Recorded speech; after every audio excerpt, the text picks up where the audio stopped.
What is up, everybody? It is boy Lift God again, here for another breakdown. Got a huge fight card coming up tomorrow. I'm super excited for this one because it involves one of my favorite fighters.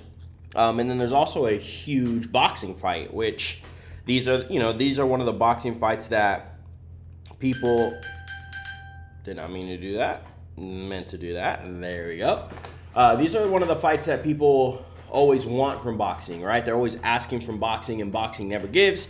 And I think, now that we've had like the Ryan Garcia, Gervonta Davis, and now this fight happening, we might start seeing more of these fights. More of these fights of guys that are undefeated in their primes, beating everybody, that need to happen, that hardly ever happen, or they wait too long to do it.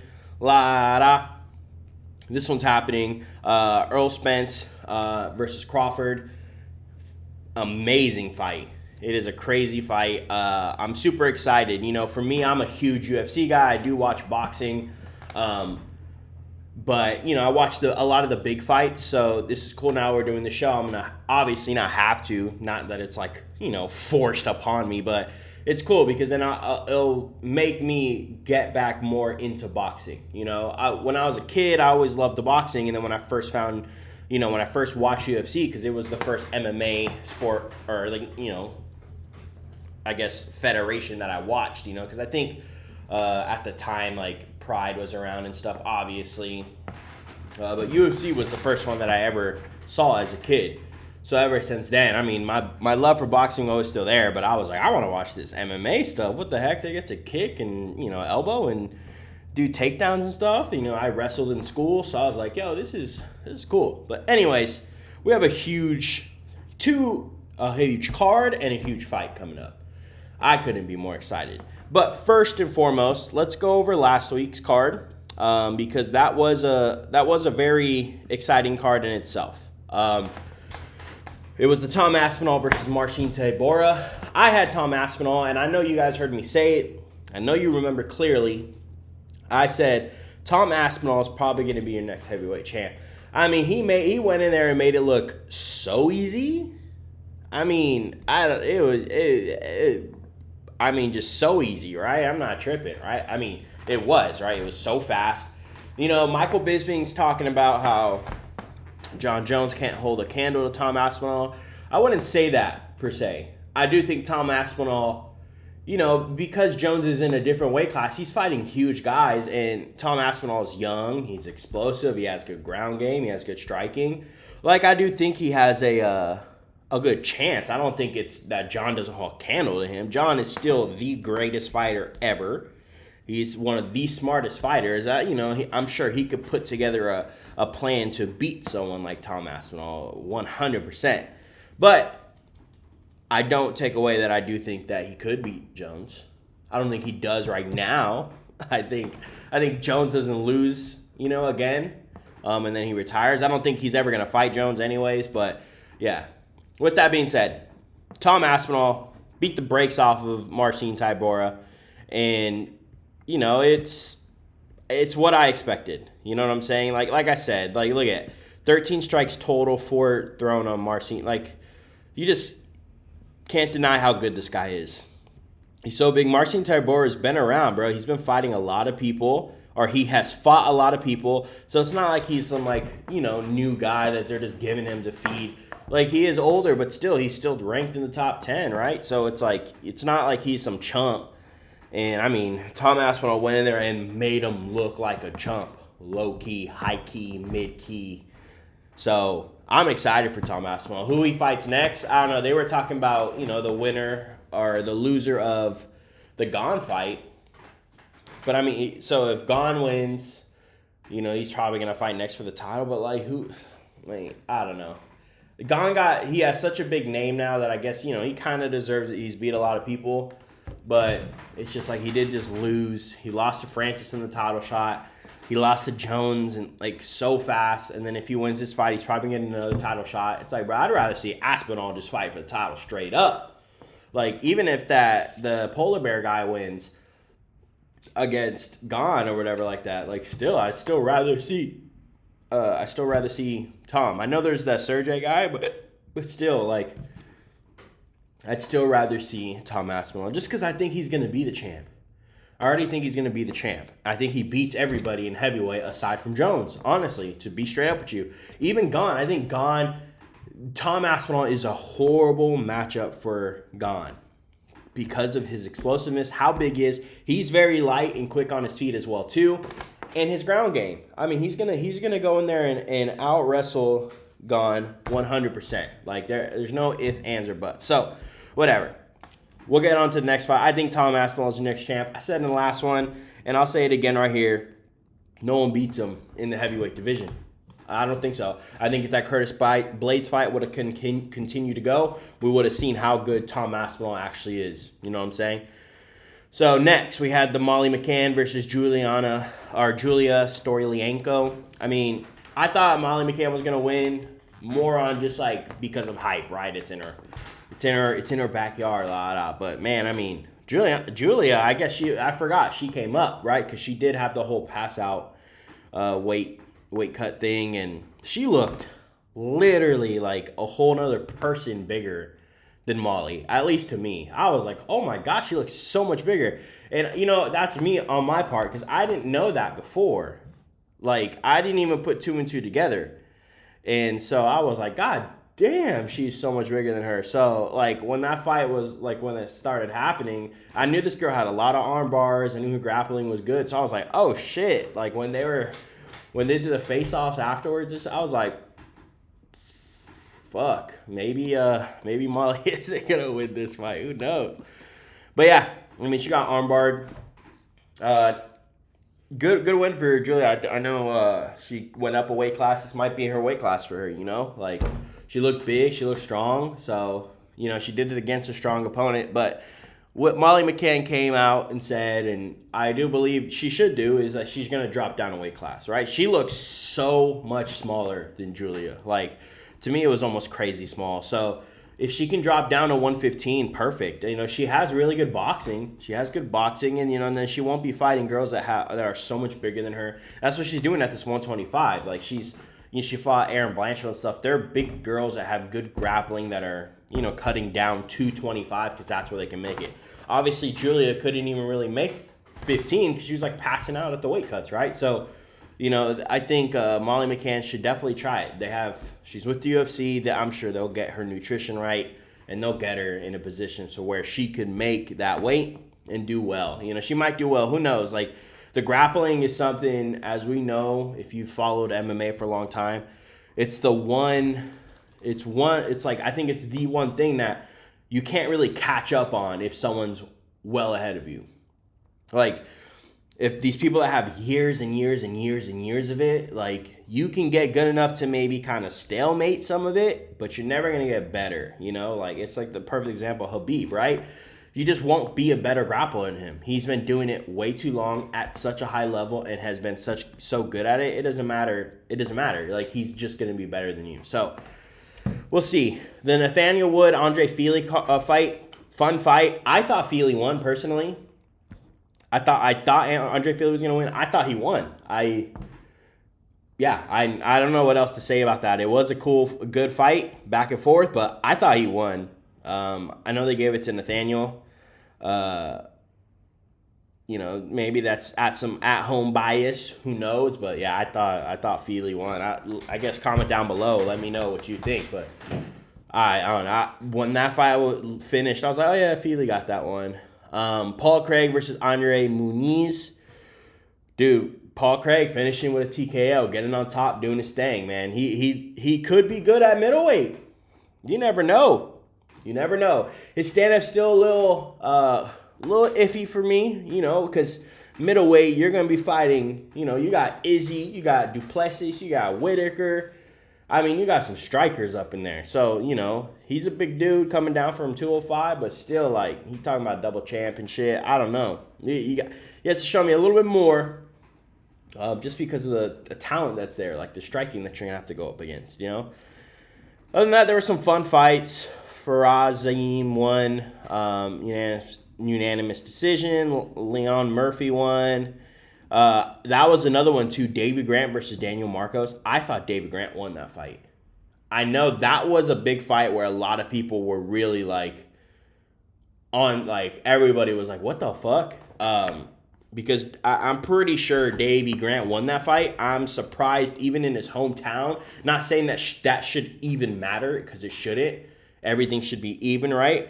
But he won that fight, dude. I don't know what the fuck the judges were watching. Shout out to Johnny Parsons. We went to his gym when we were in Vegas. Josh went and trained there. We got to meet him. Super cool dude.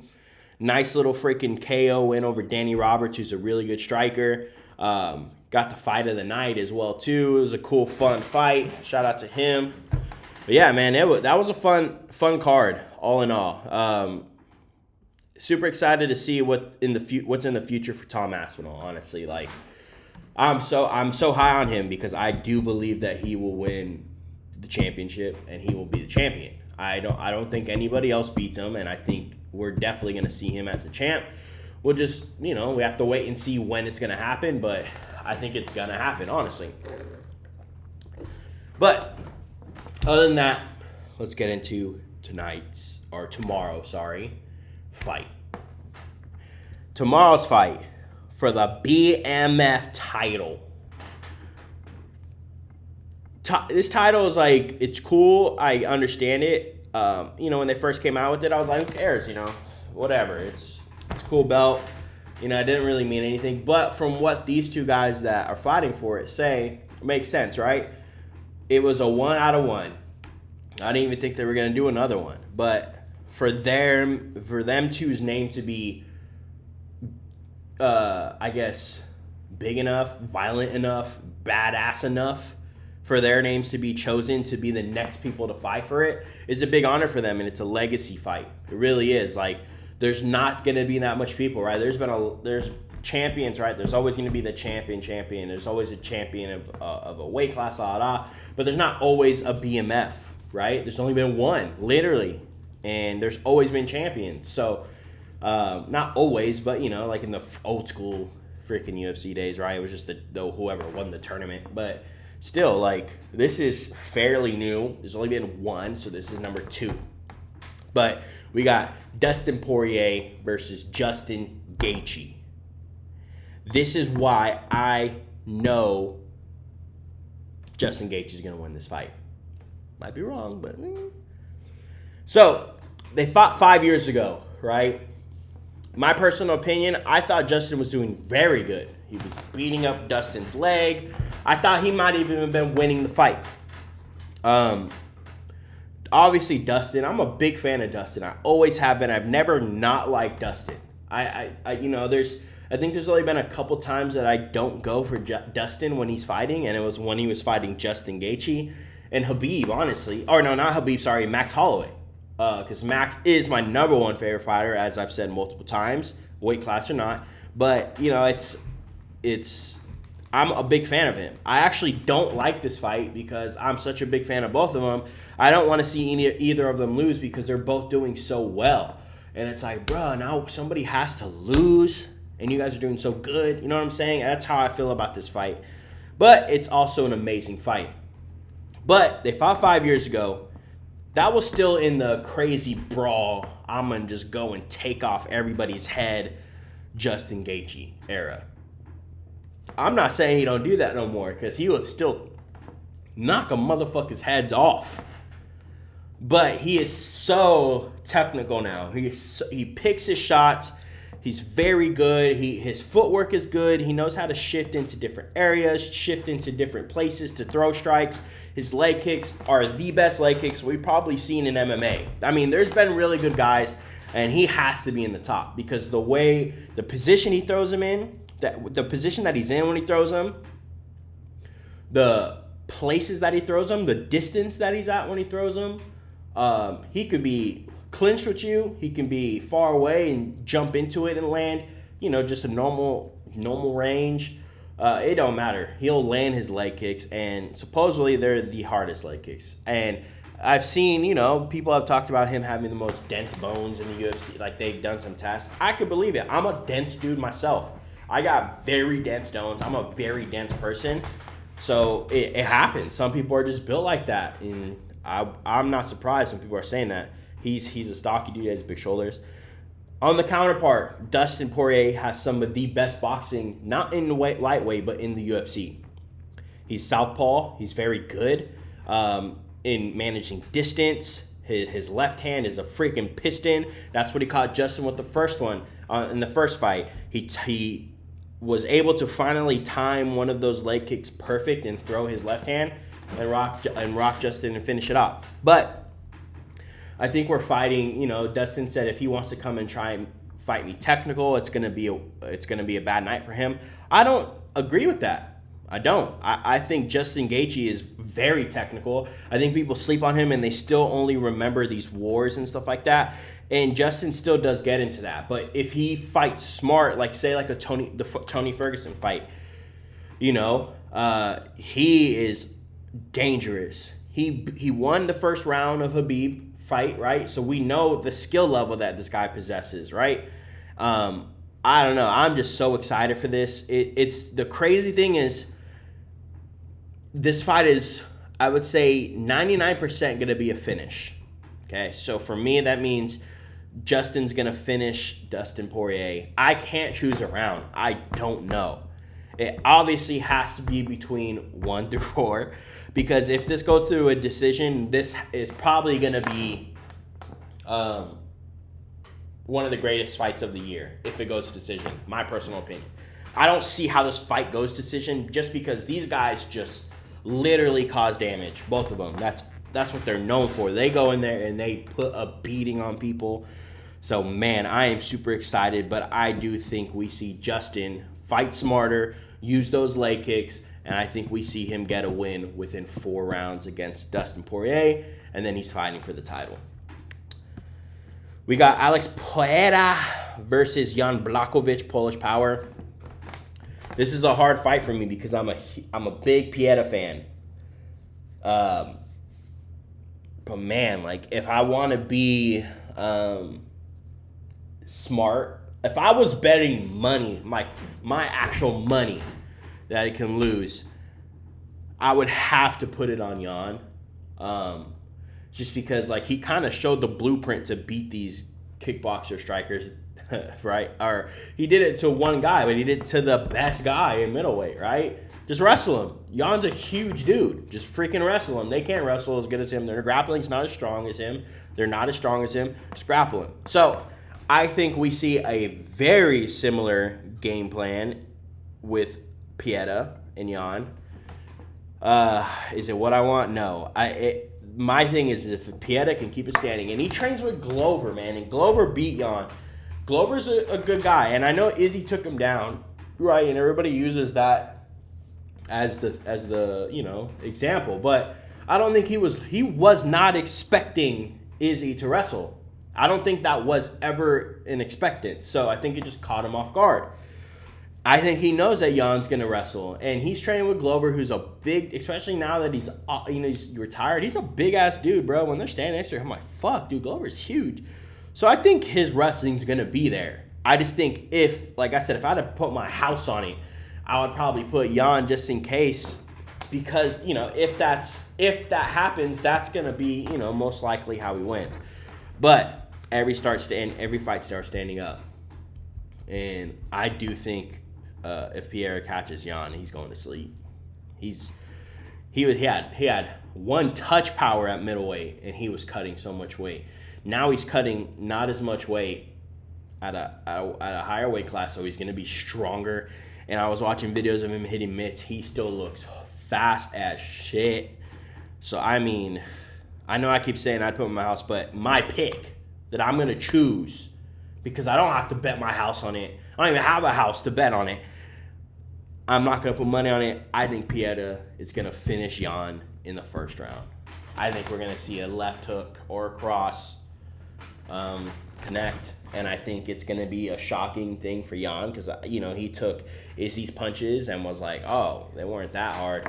I think this is a different story. And even Izzy said Alex Pereira hits harder than Jan. Izzy's felt both. So, yeah. But the next couple fights, they're all fun. Stephen Wonderboy Thompson, Michael Pereira. Pereira missed weight. So we'll see what happens with that. I was actually still waiting. I've been checking to see, because I said to be determined. He missed weight by like 3 pounds. He looked gigantic, dude. When he was standing next to Pieta, I'm like, dude, how are you making 70? Like, there's no way he's making 70. I think after this, he might have to move up because this is like the 3rd time he's missed weight. And it sucks for Wonderboy Thompson because, you know, Wonderboy's still out here trying to do the damn thing. And, you know, fighting someone like this is huge. Missing weight. So we'll see. But I think Thompson could win this fight. He's more experienced, he's more seasoned, and he's smarter. I think Pieta is gonna go in there he's gonna try and fight karate against karate, but you're fighting one of the best karate guys. So yeah, I don't know. This next fight is crazy to me. Tony Ferguson, Bobby Green. It's hard because I feel like, I don't know, Tony for me has kind of been like, I like him sometimes, and sometimes I'm like, bro, that shit's just kind of weird, kind of annoying. But like, man, I would love to see Tony win so he can retire on a win, man. Like, I know he keeps saying 5 fights and a title. That's just not going to happen. I just don't see it. I don't see, you know, I don't ever want to say someone's delusional, but I think I don't know if he's, you know, I think it's hard when you're so good at something and you were so good for so long, and he tasted that 12 fights undefeated, you know, just going crazy, like, and then you just can't win one. You know, I'm sure in his head he feels like, no, I can get back to that spot, you know, and this is a better fight to do it against. You know, he's been losing to all the top guys. I mean, he did lose to Nate. That's so last minute though. You know, and like, you know, you can't, like, I don't know. He just looked weird in that fight. But, you know, it would be cool to see Tony win, but Bobby Green and his striking, my dude, I don't know. Tony's just getting hit so much now. And Bobby's so unorthodox with how he holds his stance, and he is so fast. His boxing is so good. My guy's a G. And unfortunately, I think we're going to see Bobby Green piece up Tony Ferguson. You know, I really do. Unfortunately, I'm a big fan. I'm a fan of both, but I think we're gonna see Bobby Green go do his thing, and I think the odds are correct on this one. Bobby Green's a 370 favorite. Makes sense.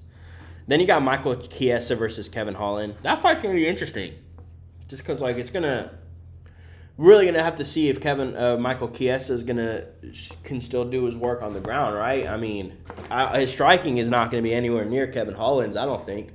Kevin Holland has good striking. We see him get knockout. I think they said Michael Chiesa has like 16 finishes or something like that, or 10 finishes out of 16 wins, and all of them are submissions. He's never got a knockout. I mean, Kevin Holland has knockout power. He's knocking people out of middleweight, coming down, and he's like that Izzy right there, tall and lengthy, and those punches come like the freaking Bronze Bomber. You know, they're just tall, lanky guys. They're not necessarily huge, but those punches just hurt. And, you know, shit, I don't know. I feel like we're probably going to see Kevin Holland get a TKO on this one. And he's going to start climbing those ranks in the welterweight and eventually get his title shot. Other than that, I mean, just go through the card. The fight card's really good. Something to talk about is Derek Lewis. That man has a freaking abs now. He lost so much weight. He's actually taking it serious now. It looks like, right? He lost a lot of weight. He has almost like a straight up 6-pack. He was talking, and you know, Derek Lewis says that type of shit. You think he's joking, but nah, this fool literally had like a 6-pack on the way in. So kudos to Derek, man. I hope he can do it. If this is a fight now where he's fighting someone that's not ranked, something like that, you know, he fights all these really good guys, and like he'll either win or he'll lose. This guy is good, Rogério de Lima, but I think Derek will catch him. I think Derek weighed in at 263. Normally he cuts weight at heavyweight. This one he weighed in under the limit. So to me, I don't think he cut weight. I think he just was in shape, and that's what he weighed in at. So it'll be interesting to see. I mean, obviously he's still 260 pounds. He's freaking 6'3". He's a big dude. He's gonna hit hard. So we'll see. I mean, hopefully now he can throw harder, longer, have more cardio, be able to do this a lot longer. You know what I'm saying? Hopefully that's the case, and I hope he catches this knockout, man. And finally, we got the big boxing fight. I'm just going to go over this boxing fight, right? We got Earl Spence Jr. versus Terrence Bud Crawford.